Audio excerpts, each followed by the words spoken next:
आदाब, सलाम, नमस्कार। आज के एपिसोड में हम बात करेंगे हरियाणा विधानसभा चुनाव परिणाम के बारे में, खासकर उस विधानसभा क्षेत्र के बारे में जहां सपा की सांसद इकरा हसन प्रचार करने गई थी। जिस प्रत्याशी के लिए इकरा हसन चुनाव प्रचार करने गई थी, उस प्रत्याशी का क्या हुआ, उस प्रत्याशी को कितने वोट मिले। सबों की निगाहें उस सीट पर टिकी हुई है और हर कोई जानना चाह रहा है कि जिस प्रत्याशी के लिए सपा सांसद इकरा हसन ने प्रचार किया था, उन्हें कितने वोट मिले। दोस्तों, जैसा कि आप जान रहे हैं कि चुनाव परिणाम घोषित हो गया है। बीजेपी एक बार फिर से सरकार बनाने जा रही है। कांग्रेस यहाँ जीतते जीतते हार गई। वहीं पानीपत की बात करें तो पानीपत की सीटें काफी सुर्खियों में रही और सबसे अधिक सुर्खियों में रही समालखा की सीट। समालखा विधानसभा क्षेत्र के निर्दलीय प्रत्याशी रविंद्र मछरैली के प्रचार में इकरा हसन गई थी। दोस्तों, इस सीट से बीजेपी को शानदार जीत मिली है।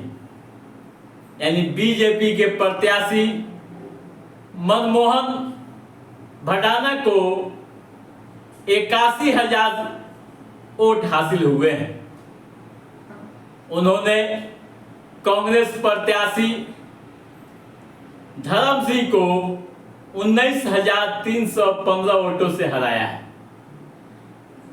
यानी कांग्रेस प्रत्याशी धर्म सिंह को 61,978 वोट मिले। वहीं जिस प्रत्याशी के लिए इकरा हसन ने प्रचार किया था, उन्हें 21,132 वोट मिले। यानी यूं कहूं कि निर्दलीय प्रत्याशी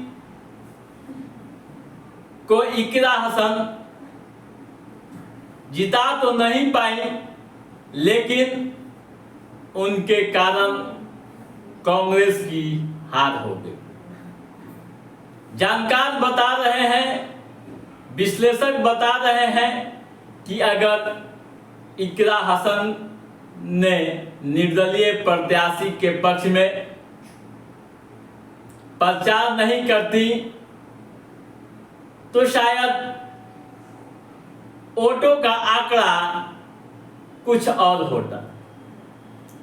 खासकर युवा व मुस्लिम वोटर्स निर्दलीय प्रत्याशी की तरफ गए और कांग्रेस की हार हो गई। दोस्तों, जैसा कि इकरा हसन ने चुनाव प्रचार के दौरान कहा था कि निर्दलीय प्रत्याशी रविंद्र मछरैली से उनका पारिवारिक संबंध रहा है। कभी बुरा समय था तब रविंद्र का साथ मिला था। उस दोस्ती को निभाने इकरा हसन वहां चुनाव प्रचार में गई थी। तो आप समझ गए कि इस सीट का परिणाम क्या रहा, कैसे वोटों का आंकड़ा बदल गया। जानकार यह भी बता रहे हैं कि कांग्रेस प्रत्याशी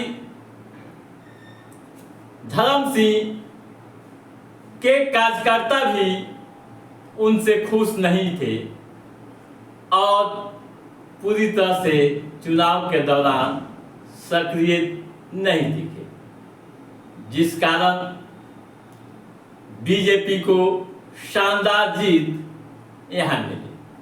ठीक है दोस्तों, तो आप समझ गए होंगे कि किसकी जीत हुई।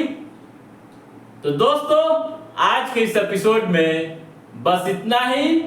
हमारा ये एपिसोड कैसा लगा आप लाइक और कमेंट करके हमें जरूर बताइएगा। यदि आपने हमारे चैनल को सब्सक्राइब नहीं किया है तो सब्सक्राइब भी कीजिएगा, ताकि इस तरह की महत्वपूर्ण गतिविधियों संबंधित जो भी अप टू डेट है उससे हम समय समय पर आपके बीच पहुंचाते रहेंगे। तब तक आप अपने दोस्त को दीजिए इजाजत।